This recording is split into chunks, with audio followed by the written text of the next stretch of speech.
رسول مجتبی کہیے، محمد مصطفیٰ کہیے۔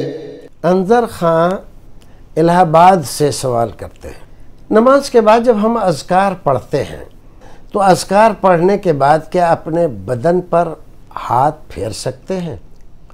رسول اکرم صلی اللہ علیہ وسلم سے اس سلسلے میں بعض روایات آئی ہیں،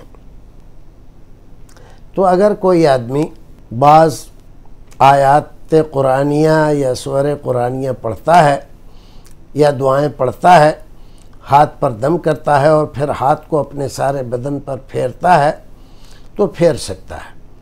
اس میں بہت زیادہ شدت اختیار کرنا اور یہ بات نکالنا کہ یہ ثابت ہے اور وہ ثابت نہیں ہے، یہ زیادتی ہے، اس سے بچنا چاہیے۔